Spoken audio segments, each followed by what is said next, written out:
3, 2, 1. Welcome to the David the Dog Trainer Podcast. What episode is this, Josh? 100. 100. Here we are, guys. It is a goddamn blizzard outside right now. Josh trekked here from 45 minutes away is what it usually takes. Yeah. And you say it took you an hour and a half? An hour and a half. Took you an hour and a half. It is, you know what? It's not even really snowing much anymore, but it is so windy. It's unbelievable. Yeah. Let's pull up the weather. Let's see what it says. Weather says here in North Olmsted that it is. Look, get ready for this high and low of the day. Are you ready? Yeah. So it says a high of 42, but a low of -5. Yeah. What on earth? Because I think it was still 40 degrees at like 1 a.m. That's a good point. Yeah. No, that's a good point. It was shockingly warm yesterday. It literally is -5 right now. Yeah. And then if you go down to the it feels like -31 degrees Fahrenheit. That's 100%. Very, very, very, very cold. Yeah. Let's see what it says about the wind. Does it say anything about the wind? It should tell you What's the speed? Fast. I want to know what the wind speed is. It doesn't say. It's a good gust. It's very fast. 30 to 50, I think, is what they were saying it was going to be. Very fast. So here we are. It's super freaking cold out. It is, it's a blizzard. But we're here because it's episode 100. Yeah. We made the trek. We made the trek. That's what we're here for. So, yeah. Josh, what's new? Not a whole lot. I just had my wonderful giveaway. It seemed to turn out all right. Had about 85 entrants into the contest. So, yeah. So it was really good all around. I think it was better for all the participants that gave the prizes than me, because it seems like most of them, like the people that entered it, were already following me. So, yeah, it's cool. I still went up like 60 followers, so it's cool. That's pretty good. Yeah, it was a resounding success. I'm just waiting to get all the gift cards round up, and then obviously now it's day before Christmas or whatever, a couple days before Christmas. So that's accurate. I'm going to get the prizes to them next week. So that is my thing. Did a shoot for Cloak and Dagger. They're having a pretty long menu this time. It's it's going to be around for about 6 months. Ooh. So yeah, it's going to be about the zodiac signs and constellations or whatever. Constellations. Yeah, like Aries and Cancer, Gemini, whatever. It's going to be pretty cool. But I got a new lens Black Friday, and it's the first time I got to use it. It's a 100 macro, so it's like really close-up fine detail shots. So I'm really excited for that. I like it. Yeah, you just came back from Germany. How was that? Germany was wonderful. Flights delayed everywhere. Took us 24 hours to get to Germany. Took us 48 hours to get home. So that was fun. But we're back at it. I feel like that almost overshadowed your entire trip. No, it didn't. It was well, when you figure the trip itself was only like 6 days, right? Oh yeah. And then you figure that there was 3 days of travel, right? Yeah. 50% of the trip was travel. If you really break it down, was travel. Now that travel was on top of those 6 days we were there. Yeah, but still, that's a substantial amount of time to be stuck in airports and airplanes. Oh yeah. So it is what it is. So, but yeah, no, it was pretty sweet. We ate a ton of food. We got to see all the Christmas markets.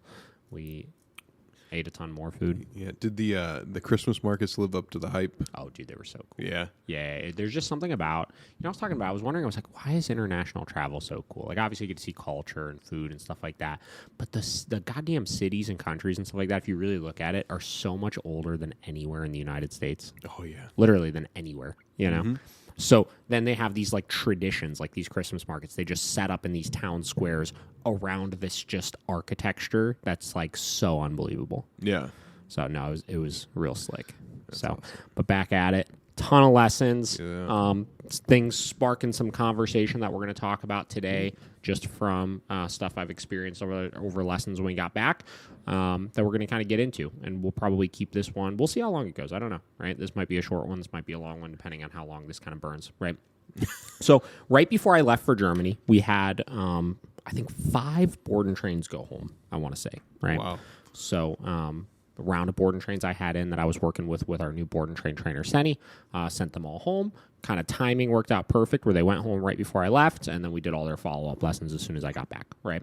So as we're doing that, I wanted to, I noticed certain things that were like really good, certain things that clients were having some issues with, and I wanted to kind of just break down board and trains a little bit today, right? Because I think it's something that creates and that on top of I did an assessment yesterday where the person was asking about board and trains and stuff like that. It just sparked some conversation about the whole board and train thought here. So I want to kind of break them down a little bit here. And I want to talk about a couple of different things, right? So I want to talk about what are board and trains, what are board and trains not. I want to talk about dogs that should do them, dogs that shouldn't do them, reasons for that. And I want to break down some common issues we'll see post send home, how we work through them, and how they are extremely normal and something that I think trainers that are offering board and trains need to prepare themselves for and prepare their clients for, obviously, in order for success. Because we know as trainers, board and trains are getting right into what are they and what are they not. Board and trains are not quick fixes, right? They're not this thing that you send your dog off to and then they come back and they're a trained dog and everything is good and fine and dandy, right? This is why I hold issue to terminology I'll see trainers throw around. Let's take one big word that I see thrown around a lot that I understand the meaning behind it, but I disagree with a little bit, and I think it's a problematic word. Rehabilitation, right? Yeah. We talk about behavioral rehabilitation, right? Everybody throws that around. Caesar even, in his shows used to talk about the dog needs to come to the center for rehab, right? This needs to go there. Rehab is such a funny word, right? Because if you look at it, right, what is rehabilitation, right? A lot of people, I think, and I don't even know what the freaking clinical definition of rehabilitation is by any means, right? But I think a lot of people look at rehabilitation as we're taking this problem and we're fixing it. You know what I mean? Like we're taking this problem and we're just eliminating it from the ethos anymore, right? We're making this not this anymore, right? Yeah. And that would imply that post-rehabilitation, the dog is good, right? The dog doesn't rehearse behavioral issues that they used to rehearse anymore. The dog doesn't act aggressively. The dog doesn't act on their urges like they used to, et cetera, which is true to an extent, right? Through the training and through the communication and stuff like that, we can get the dog to not act on those things, right? But it doesn't eliminate those things from the dog's mind as potentials or as things that they would otherwise rehearse while not being given that direction, right? It's like the same thing as like, and this is kind of like a dicey one, but like I feel like a lot of adults you see, like humans that go through rehabilitation for drug addiction, alcohol addiction, things like that. Look at how challenging it is for a lot of those people post-rehabilitation to maintain that degree of support because, again, right, they're in these environments where they're being given direction and support and guidance and stuff like that, and then when they go back into the real world and they don't have that support and that communication and that guidance and stuff, and all of those vices are still around of things that they used to do, they want to act on those things. Yeah. Right? It's not like humans go through rehabilitation and they're rehabbed. It's good. They don't do that anymore. I mean, there's such a massive failure rate on them and people that relapse and stuff post those types of things, right? So if we look at rehabilitation from that lens and we look at it as we have the ability to stack some wins and we have the ability to let the dog be successful and teach them some new ways and some new skills of how to cope with these problems and then say, okay, we just gave the dog all of this direction. Now the dog can maintain that or can relapse back to their old problems if you don't continue to give that direction and guidance. That's a more healthy framework to look at it from. And I feel like instead it's too commonly looked at by the owner as the quick fix and by the trainer it's advertised as this is the better program because we're going to be able to fix these problems better for you as a marketing tactic. You know what I mean? So what are they? Board and trains are about creating the communication to be able to work through problems, right? It's about establishing the skills that the dog as well as the owner is going to need in order to help guide the dog through making better choices once they're home, right? But it does not necessarily eradicate issues, right? Yeah. The board and train does not, like a dog that used to jump. Let's take something as simple as jumping, right? If a dog jumped for you at home, a board and train alone without the guidance on your end is not going to make the dog stop jumping for you at home, right? And from a more major standpoint, if your dog is biting your guests, a board and train is definitely not going to make your dog stop biting guests when the dog goes home. What a board and train will do is create the necessary skills and communication to effectively coach the dog to not jump at home or coach the dog to not bite strangers at home. Yeah. Right?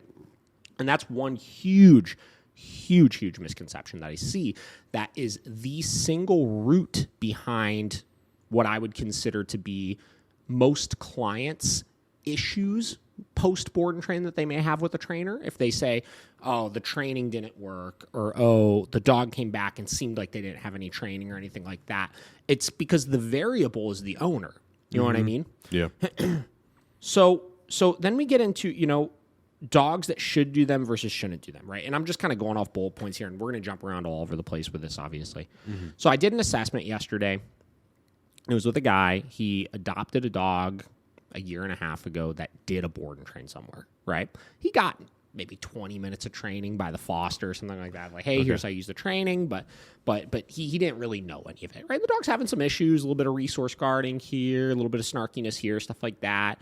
And the guy came in and he was like, man, like I really think we need to do a board and train with this dog. So I was like, all right, well, let's do an assessment, right? Anytime a dog has had a lot of prior training before I have somebody sign up for a program, I want to see where the dog is at with stuff. I want to see what the degree of training that they have is, so we see how much the dog needs. And, I start working with the dog and I'm like, this fucking dog knows shit. Like this dog was doing downstays, doing place command, doing recalls, walking nice on a leash. Like once I started communicating clearly to him, the dog knew how to do all this. So the skills that needed to be established were already there. Yeah. So you get back to what is board and train and what is board and train not. Board and train does not eradicate the problems. No. Board and train creates the communication to eradicate the problems once the dog goes home. Right? Yeah. So a board and train would have been the last thing that this dog needed. Now, could a board and train have provided some sort of benefit? Sure, right? I mean, realistically, the dog could have come to us. We could have brushed up on the training a little bit, obviously, but that wouldn't have taken a full 4 weeks, obviously. We could have brushed up on the training a little bit, given the dog a couple of weeks of success with working through these problematic behaviors, another thing that board and trains do, could have set some routines for some of the problematic behaviors. So things like feeding, for example, right? We could have implemented, hey, this is going to be the feeding routine, right? Another skill that the dog is going to need to know once the dog goes back home so the owner can do it, right? Or I told him, I was like, you could do that and it would be fine, right? And we would work with the dog and we would set some of these routines and stuff, but we're still going to need to spend the same amount of time coaching you at the end, right? Yeah. It's not going to eliminate that problem. And that's really where the issue is with the owner coaching side of things. I was like, or you could do like 5 sessions with us. Since the dog already knows the training, we don't need to train the dog at this point. I could just train you how to use the skills that the dog already has to combat your issues, right? And from a financial standpoint, you're talking about the difference of like $3,000, right? This guy wanted to do a board and train. Yeah. This is saving this guy like $3,000 of unnecessary stuff that the dog doesn't need. And then from a time standpoint, we could immediately jump into the problem, which is coaching the owner. Yeah. Right? Exactly. So obviously we decided to go the one-on-one lesson route, and we're going to start jumping into things that way, right? Because that is where the root of the issue is making sure people are doing things properly, right? Yeah. So, again, things that started sparking all of this. So right before I got home, one of the dogs that had went home right before I left, she had sent me a text message, and she's like, we just had our first encounter with another dog, right? Dog was in for reactivity issues, and it was a mess. She's like, he was reacting. I tried correcting him, and it didn't stop, and blah, blah, blah. And it was just kind of like a disaster, right? Yeah. And anytime, it's normal that we get those texts first week post board and train, because again, like we talked about, what is it and what isn't it, the board and train did not eradicate the dog reactivity issues. Yeah. The board and train established the communication so that when I walk the dog, I can ensure that I coach the dog through not reacting and it will be fine. Exactly. Right? But it doesn't just eradicate that problem, right? So I was like, all right, well, we ironically had our follow-up session scheduled literally the next day. So I kind of coached her through a couple little things via text, obviously. And then I went to do the session the following day. And this is a key thing for trainers right now, right? So I was like, all right, we're going to go for a walk right now, right? I met her at her house. She was right around the corner from the facility, and that's where a lot of her problems are arising, right? So I met her at the house. I was like, we're going to go for a walk right now. So we went outside. We went for probably like a 45-minute walk, right? We're walking, and I was like, I mouth zipped, right? I wanted to just watch and see what she was doing. And sometimes this is an important skill, I think, for trainers to do, especially if you have a client that is, and she's wonderful, right? She's super nice. She was not like judging or anything like that, obviously, like, oh, the training didn't work. She just wanted to make sure she was doing things right, obviously. But I think to some people, they're trying. You know what I mean? It's not like she wasn't trying. You know what I mean? Like she's trying to work with the dog, but she was having these issues and she was getting discouraged because she's like, I feel like I'm doing things wrong, but like I feel like he's not figuring it out or whatever, Yeah. So I was like, you know what I'm going to do? I'm going to just, I was like, we're going to go for this walk and I'm going to just watch what you're doing, right? And I just started watching her, right? And, beginning of the walk, it's all right, it's pretty good, right? We're walking. He's walking pretty nicely with her. No problems or anything like that. Get a little bit further. He starts getting a little bit looser with things, right? Get a little bit further. I see a dog. I was like, all right, we're going to go walk by this dog, right? Turn the corner, right? We go walk straight towards this dog. She's walking head on towards this dog, right? Just right? Okay. And then she gets right next to this other dog, and her dog starts kind of reacting a little bit, and she kind of pulls him away with the leash and keeps walking. And I told her when we started the walk, I was like, I want you to do whatever you would have done normally, right? Whatever you would have done over the last couple of days with him, let's watch how you're doing this, right? So we get by, and I was like, all right, well, I was like, what do you think about all of that? I asked her. Yeah. And she's like, well, I don't know. I mean, like, he still reacted, obviously. I don't know. Like, I feel like he still kind of reacted. It wasn't as bad as the other day, but like he still reacted. I was like, okay. I was like, well, so this is why I wanted to watch. I was like, I already see the problem, right? I already know exactly what the issue is here right now, right? I was like, throughout the course of that was probably an elapsed 25, 30 minutes, right? Up until that point. I was like, over the course of that entire 25 to 30 minutes of a walk that we just did leading up to the dog, there was not one singular bit of information that was given to the dog, right? Absolutely no. And again, I want to clarify. This is not judging, right? This was the coaching side of things. She needed to realize where the issue came from, right? And in order for me to show her where the issue came from, I couldn't micromanage her the whole time throughout the walk. I needed to allow her to make the mistakes and then at the end point out those individual mistakes so she could become aware of them so that when we started the walk again and she made the adjustments she needed to, she could see how much better it was, right? I was like, there was zero direction given at all. I literally don't think she said anything to the dog the entire time. And in her fairness, I told her, I was like, in your fairness, I was like, the first 5 to 10 minutes of the walk was pretty good. I was like, he was walking nicely with you. Yeah. You know what I mean? Like it's not like he was pulling or all over the place or anything like that. Yeah. But what I saw is after 5 to 10 minutes, he just got like a little looser.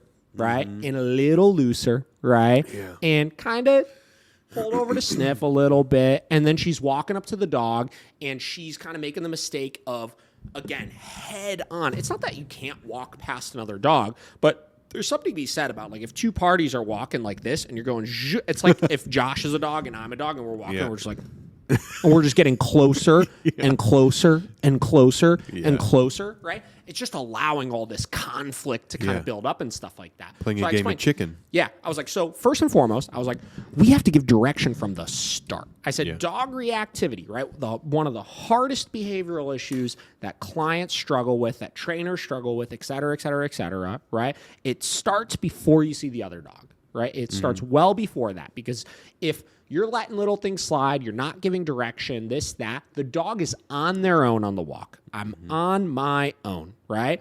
20 minutes goes by. Dog's on their own. They're making their own decisions. They're doing what they want to do. Then you see another dog, right? You're still not giving direction. You're still not coaching them through things in any way. And then you wait until they're totally freaking out because they're on their own and they're insecure and they need to react to defend their territory in this situation. And then you try to correct them. The dog is going to be like, fuck you. You haven't told me what to do at all this entire walk. And now, when I'm protecting myself, you're going to try to tell me not to do that? You can go fuck yourself. Is exactly what's going on in that dog's head. Because one of her things she said was like he started freaking out. This is what she said in the text message. He started freaking out, and I corrected him, and he took the correction and then just kept freaking out. I was like, yeah, he didn't believe you. He said, fuck you. You're not going to tell me not to react at this dog right now, right? Yeah. So whatever. So I coach her through a couple things. I coach her through, first and foremost, understanding positioning on the walk and expectation on the walk is so important here right now, right? Mm-hmm. What does that mean, right? That means a lot of people skew initially. We talk about our come command, which is our heel position, essentially, right? It's a position, right? There's an expectation of where the dog should be with us, right? Yes. It needs to be in our bubble, right? In our bubble does not mean in a 7-foot radius bubble. It means basically touching us in that immediate, like 1-foot bubble of us, right? So a lot of people misconstrue that still because the leash is so psychologically like, I got to control the dog with the leash. They misconstrue that as I hold the leash short, and when there's tension on the leash, I correct. So they're setting their criteria based on the leash, where they should be setting their criteria based on the dog's positioning, right? And I explained that. I was like, well, because she said that to me. She's like, I was like, all right, well, what's your expectation? When are you correcting? She's like, well, he never hit the end of the leash, which is why I never gave any direction. I was like, well, you're holding your leash. It's like 6 foot right now. I was like, we don't want him to be 6 foot all around you at this point, right? And I want her to hold it 6 foot, obviously, but she needs to be looking at him, not at the leash, obviously, right? Yeah. Because what if he was on a 30-foot leash? If that criteria that she had set in her mind was accurate, that would mean he could be within a 30-foot radius of us, a 30-foot bubble of us, which is definitely not the case, right? So we need to be looking at what the dog is doing and pretending the leash isn't even there, right? Our positioning is staying in our bubble, right? So right off the rip, we need to give direction for that criteria. The second thing we need to do, obviously, right, is we need to be, I told her, I was like, because we find ourselves in this boat sometimes level-wise on the e-collar as far as where we're giving corrections. We'll, like when we're walking and there's no dogs around, dog makes a mistake, gets out of position, that will correct it maybe like a 20, right? Little 20 there. Hey, don't do that. Hey, don't do that, right? And then we see the other dog and we go up to like an 80, right? And it's this huge stark contrast of like little consequences, don't really care. Big consequences, right? Where we want to treat it all as the same, even playing field. Those little mistakes, if we're more firm on those little things and we're at a 70 and 80, which in his case, I think he was at like an 85 for the little mistakes, and he was like, whoa, I don't like that. He fixes behavior very, very quickly. Then he's already really believing that mom is in control right now. So when you see the other dog, you've gotten even a little bit more leverage, right? Second thing, with the pass by, I told her, I was like, you got 2 options as far as how you can do a pass by with another dog. I was like, but you have to have a clear routine as far as how do I pass a dog, right? Option number 1, if you have the space to do so, is you could keep walking, but you have to arc around, right? So person, we're walking this way, dog's coming this way. As soon as I see the dogs on that kind of head on, looking at each other thing, I break off. Right? And when I break off, I want to see, does my dog keep going straight because he's locked onto that other dog, or does he break off with me? And if he doesn't break off with me, boom, big correction for that. Big correction for that. Hey, you need to pay attention to me. Before the explosion ever even happens, before he even thinks about exploding at the other dog, as soon as he's like, I'm concerned about that other dog, we're breaking off, he doesn't follow, boom, big correction for that, right? That immediately then shifts that attention, and again, starts before the reaction. That's us proactively getting our dog out of that state of mind. Now, this is not the same as we've talked before, we talked on the Blake podcast of correcting for loading or anything like that. It has nothing to do with that, because loading is not a mistake. Loading meaning the arousal picking up, right? Loading is not a mistake. The mistake is he was starting to load, and because he was starting to load, he didn't pay attention and realized that I was shifting off path, and he was no longer paying attention to me, and he was no longer following me. Big correction for that, right? So that's proactively getting him past it, right? And then you do the same thing as you make your way around, right? The second option is you could pull and create as much distance as you can, and you can put your dog into a stationary position and enforce that very firmly as well, right? Yeah. But the overarching key with the dog reactivity in this case and with a lot of cases that we work with is most people are reactionary to their dog where they need to be being proactive about working through the problem, right? Mm-hmm. Again, reactionary meaning they don't give any direction, right? They give really naggy little nothing corrections. The dog doesn't give a shit about them. And then when the dog explodes, they try to just react to that. And they're like, oh my God, I got to get really firm, right? You've never been firm with the dog in your life before, so the dog says, fuck you. Yeah. Right? Proactive is holding a dog to a higher standard, being consistent, firm, and fair well before the dog even reacts, so the dog doesn't react in the first place. Yeah. Right? I tell everybody with behavioral issues, if we're doing our job correctly, we should not see the behavioral issue. Yeah. Right? We shouldn't see the behavioral issue because we were proactive about it. Yeah. So we did that. We then continued on our walk, and we wound up going for another 45 minutes. It was like an hour and a half long lesson. Mm-hmm. We went for another 45 minutes. We saw, I think, 4 or 5 other dogs that we passed by. And just from those couple, so she started her walk well before we saw any other dogs. There were 2 corrections she needed to give for him trying to pull out of position. High corrections. They were at 85, something like that. Boom. Dog was like, whoa, I got to stay in position, right? Saw 4 or 5 other dogs. Didn't make a motherfucking peep. Yeah. This dog was an angel after that. An angel. And 2 of which, we came up to this corner. She lives in Lakewood, right? Busy corner, right? And there's these 2 dogs running with these guys on bikes. And we went right up to, we were 6 feet away from these dogs. Boom, sit, right? He sat. Didn't even pay mind to these dogs, right? I was like, all right.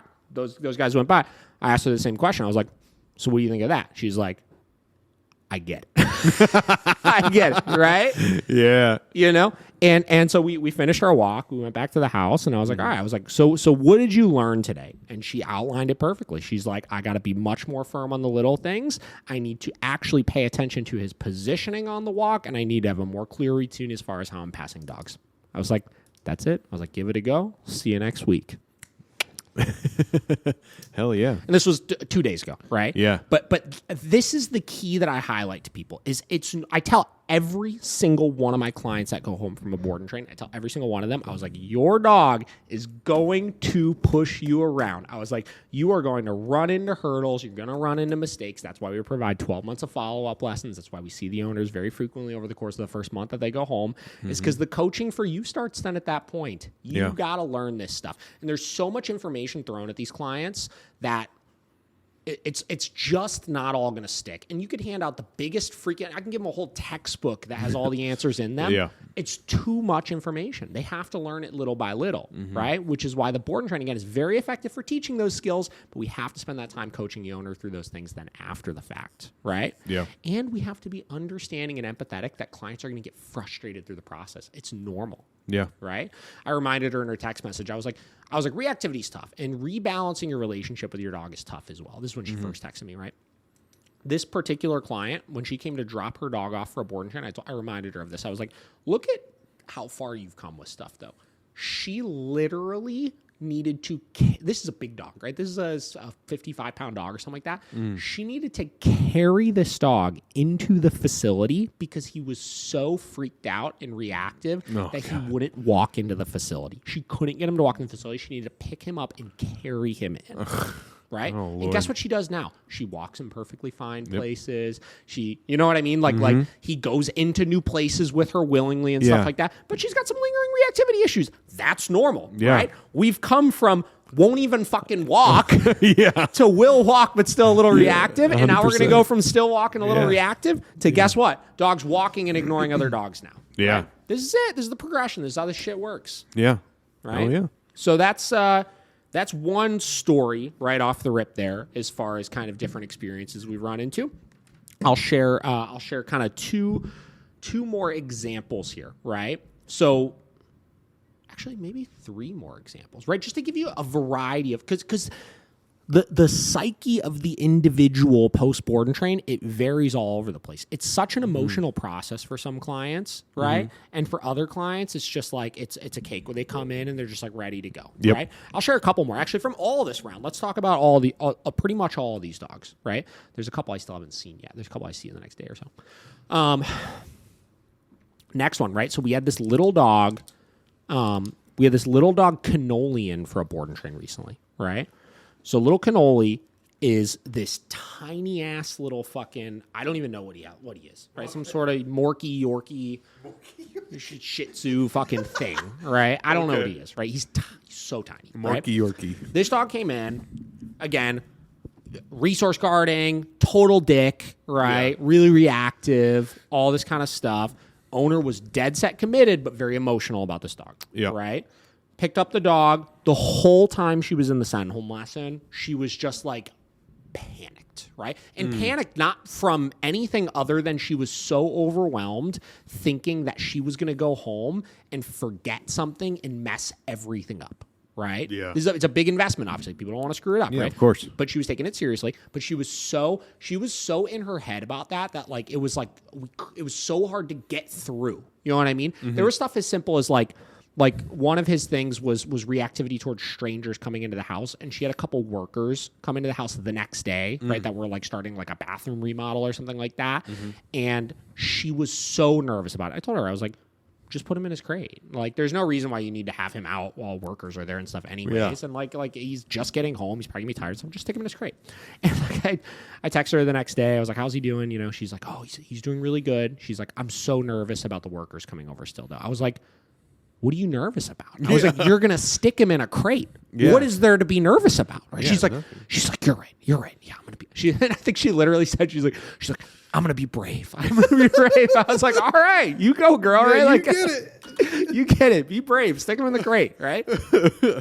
But like, you know, again, she was all panicked about all this kind of stuff. And she was a big softie initially too, right? This was like her baby. She texted me probably every other day that he was there for 4 weeks, like asking for pictures and stuff like that because she was missing him so much, right? Her baby. And she was real soft with him initially and stuff, real nervous to give corrections and stuff like that. Came in for her follow-up session, same deal, saw her 2 days ago, something like that, and came in and was just fucking on this little dude, man. He came in, he tried to like fucking like pull towards one of her workers or something. She's like, no, boom, right? Like, got him under control, put him on the fucking bed. He chilled on that bed. Same deal. What's been going on? How's it going? Stuff like that. She's like, things are going really good. Had him around some guests, held his bed stay really nicely. Things went good. Only issue she was having was a little bit of leash pulling on the walk, right? And it was the same psychology. She was having the same issue as she was stuck on the pulling on the leash and not the positioning that he was in. So it was setting an inconsistent criteria because you figure if you hold your leash length differently every time, let's say sometimes you hold it 2 feet, sometimes you hold it 4 feet, sometimes you hold it 3 feet, and you're correcting when there's tension on the leash. In his mind, he's not going off of tension on the leash. He's going off of this boundary is changing every single time I go for a walk. Sometimes I can get 2 feet ahead. Sometimes I can get 3 feet ahead. Sometimes I can get 1 feet ahead before I get a correction. So there was nothing for him to learn how to avoid because it changed every single time. He couldn't avoid it. It was unavoidable. So we shifted the criteria, taught her how to fix that up, went good. Right. I think I got one more session with him next week. Same deal. We'll see how he's doing. Make sure that that's on the right page. But again, crushing it, doing really good. Right. What else did we have? Another one, big success here. Right. Fiona posted some videos of her. This is one that we talked about in the last podcast because everybody was blowing up over it. It was a resource guarding video. I corrected this dog for going to the food, whatever. Older couple, right? Can't get around very well. Like the husband, he's, you know, really bad legs and hips and stuff. He has to sit down the whole session and everything like that. Same deal. They came in. This fucking lady was on this dog's case. She wasn't letting this dog get away with dick, right? This dog fucking held that. This is the first time I had a dog come in for a 1 week. Not the first time. One of the first times in a little bit that I've had a dog come in for a 1 week check-in that she put this dog on the bed, left that dog there, walked away before I even saw her in the lobby. There's dogs walking by, people walking by. That dog didn't move a muscle. And this is a 7-month-old dog. It's a young dog, man. Wow. She got this dog under control. Same deal. No problems, anything like that. Couple little tweaks as far as correcting for her downstays and stuff like that. Like it was like nothing issues, you know what I mean? But just fine tuning the handling a little bit and stuff, right? So So, and then I'll share one more example in a minute here of a little bit more of like a failure / success, kind of like the first one that I discussed, obviously. Okay.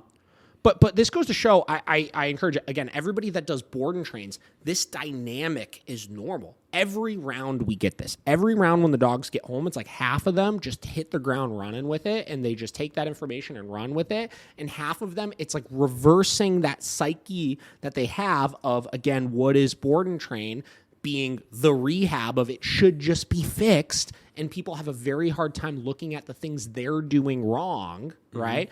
Versus them understanding that the board and train is to teach them those skills, right? And that they have to follow that direction in order to get the results, right? Yeah.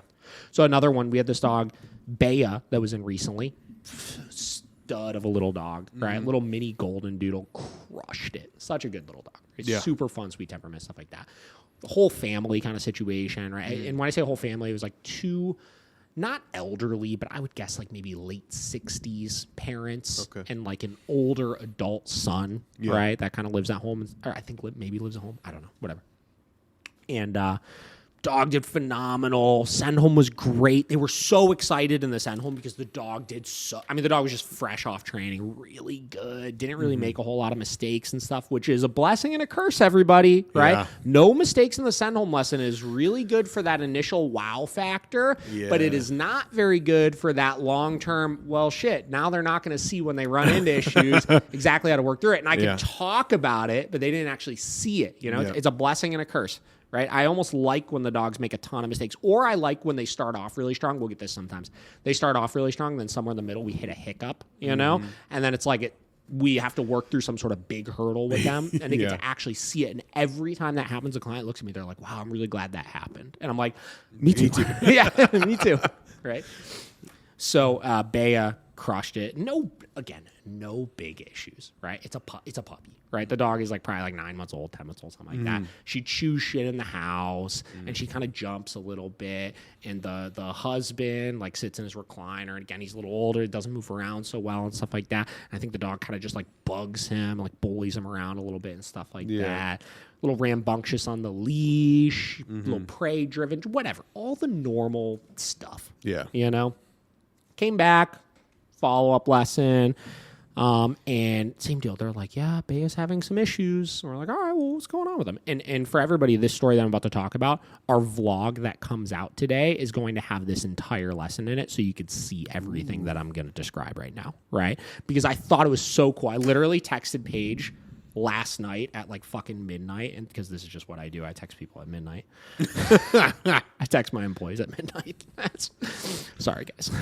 I said, sorry for the late text. I forgot to tell you my idea for the vlog. I said, I want as much of the Bea lesson, especially the beginning when they were saying how bad she was for them, et cetera, and then the end when she was crushing it. I was like, the vlog should be advertised as this board and train had big issues on her first week back home. Watch how we address it, or something like that. Because all of her issues were non-issues and actually owner-related issues. Haha, I don't know, something like that. Right? All this at midnight. All this at midnight. She texted me right back, too. She's like, that's what I was thinking, too. Oh, man. So, hold on, gathering my thoughts here. Okay, yeah, so they came in. Again, they're describing all these issues. They were describing more like, and another one was like she wouldn't get in the car for them or something like that, right? Yeah. Dumb little things, right? And I'm not saying dumb little things like they're not problems. Like they're problems. We got to address them. But none of them are big issues by any means. You know what I mean? So we're talking, and you know, I'm just letting them lay it all out there, right? Go over it, hit me with everything, right? So we're talking about it and stuff like that. You can tell they're a little, not upset, right? It's not like they're mad or anything like that, but they're just a little like maybe let down. Oh, you know, we wish you a little bit better and stuff like that. I was like, all right.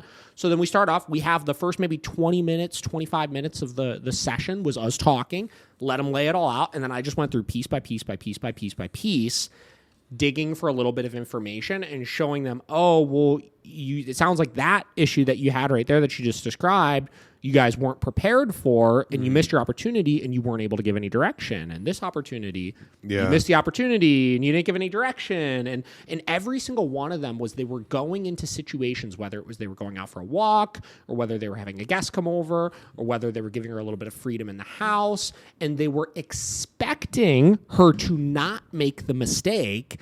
And then she made the mistake, and because they were expecting her to not make the mistake, they weren't in a position to actually stop it, right? Yeah. Which the first week back home, I tell every single client this when the dog goes home from a board and train. I was like, any single issue your dog used to rehearse before they came here, the dog is going to try to rehearse again when they go home, and it's up to you to be ready for them to do that so you can address it, right? The problem is they didn't do that, right? This, again, it's not me shaming them or anything like that. That's why we have the follow-up session. So they could see, hey, this is how it went. Okay, it didn't go good. This is what you need to do to adjust it. Right? So we talked about it. I got them to realize all those things. We went outside of the car. He's like, yeah, I'm trying to get her in. She won't get in. I was like, are you trying? Or are you just like, I'm kind of trying, right? He's kind of trying, right? Like he walked up to the car and he's like, come on, Bea, come on. And it's like, if this is the leash, like he's like, yeah, I'm pulling her. This was him pulling her, right? Like nothing, Get in the car, right? Whatever. So I was like, all right. I was like, here's how we're gonna do it, right? I grabbed the leash. I was like, do, Bea in, zoop. Got right in, did it like 3 more times in a row, got in like a fucking champ, right? No problem. Had them do it a couple times, got in like a champ. I was like, gotta have more commitment. I was like, I know you're trying, but like you're not committing, right? The mentality is like, this dog weighs 26 pounds, right? The dog's getting in the car. You know what I mean? Like, you're getting in the car, bro. Yeah. So we did that. We worked on the leash walking. They said they were having a hard time with her holding downstays. That was another thing that they said. They're like, yeah, she won't hold her downstay for longer than like a couple minutes. So it's funny that the first like 20 minutes of the conversation that we were having when they were talking about all the issues, I took Bea and I put her in a downstay literally out of sight around the corner and had her hold that for like the entire 20 minutes that they were having the conversation. And just kind of show, again, not to like brag or anything like that, but just to show them she could do this. You know what I mean? If 100%. She's given the direction to do this. And we finished the conversation. I was like, well, she's clearly capable of this. She held this downstay literally with us not even being able to see her for like 15 minutes. Yeah. You know? Yeah. So we worked on all this stuff. And this is the thing that was so cool to me, right? So as we're nearing 3/4 of the way through this session, right? We're working through all these issues. They're seeing us work through all these issues.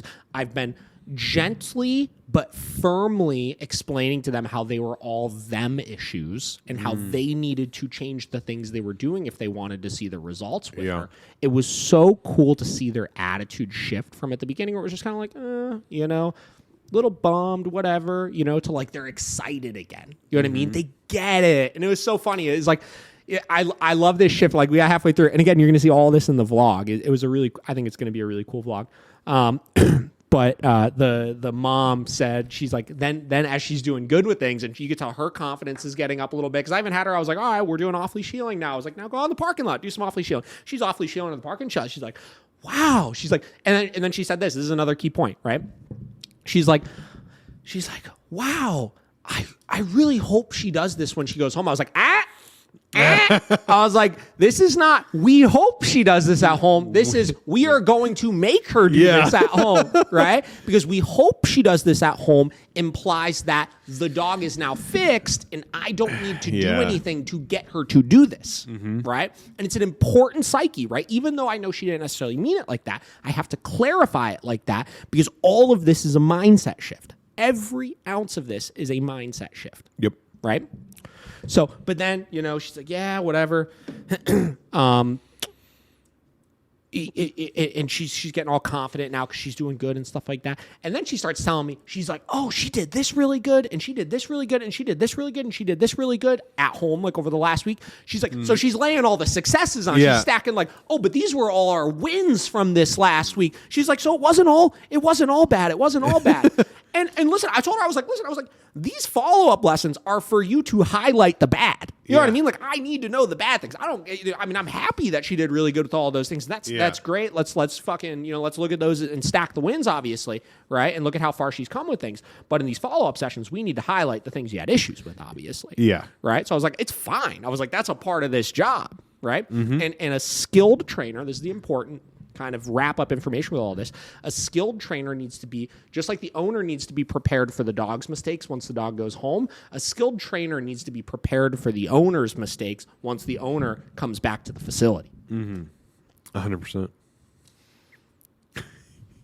I rolled a lot Yeah, you harder were on rolling. that than I thought I was going to. You were going in, my man. So I don't know, man. I mean, that was kind of what's the last 2 days have been. Yeah. Been back for 2 days, 2 days of a bunch of follow-up lessons and stuff like that.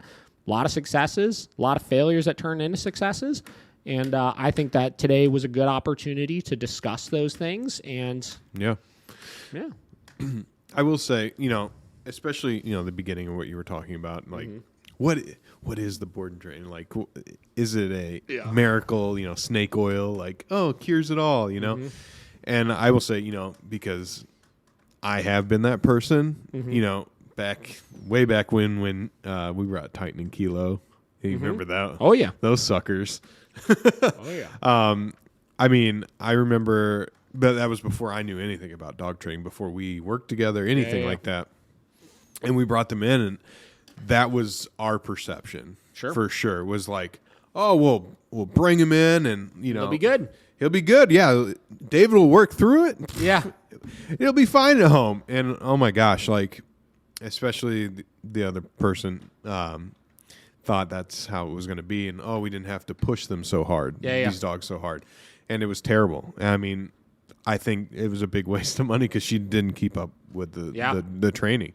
But that was literally the perception that we had. And I feel like it's very, for trainers that have board and trains, you're fighting that uphill battle already because that's just the perception is like, all right, I'll throw my dog, for 4 weeks and it'll be good, and it'll come back and it'll be just fine. But they never think about it's them that really need to work on what they're doing. Yeah, and it's just one thing where like some people go through that reality check with this later than other people. It takes longer for some people. Like some people, it's just we'll like all of these examples that I described today are like nothing major. You know what I mean? But like we'll have some people that have really big issues with their dogs where it's kind of a battle with them initially with it. It's not as easy as like, well, you're doing this wrong. They're like, and then they just immediately get to this defensive state of like, no, I'm not, right? Yeah. Or well, no, you didn't make it easy enough for me or something like that. You know what I mean? Like we'll get some people that, and again, not frequently at all, but like we'll get some people that like really push back on it sometimes. And, and they really imply like this dog came home and it's very clear the dog had no training. Like I've had that. I've had people tell me that before. And it's like, are you fucking kidding me? Like, sure, buddy. Like, whatever you say.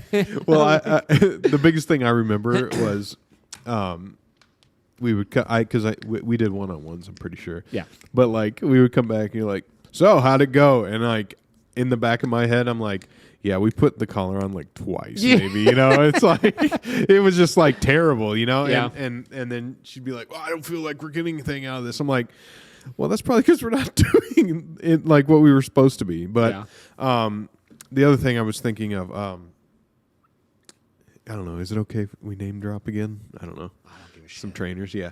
Well, like, wait. Are they local trainers? No. You can drop anybody that's not local. Okay. I'm not trying to bash on our local here, No, when you're talking about like the low corrections to, and then you're bam, sure. Yeah. And we talked about Larry late, a few times about that, and that's what I've always like worried about with like him doing that kind of training now. Like it's like minuscule, like barely even feel or whatever.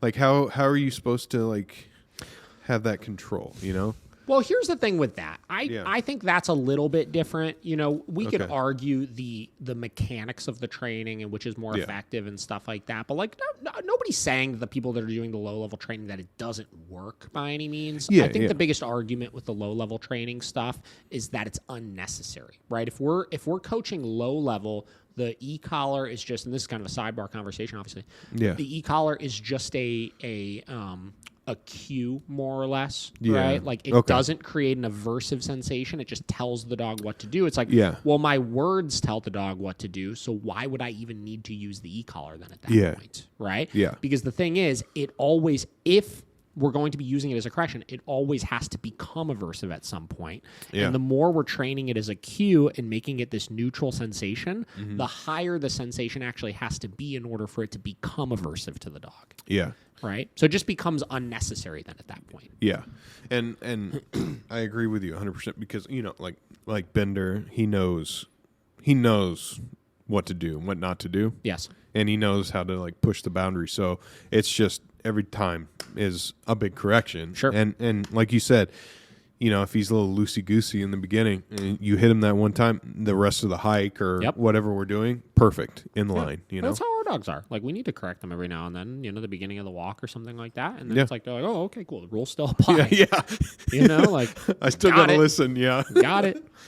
Yeah. So that's about it. But I think it's really great to hear the success and the, I guess, failures or you call it whatever you want. I mean, they're all successes, but like the ups and the downs of the board and train there process. It is, ups and downs. I like that. Yeah.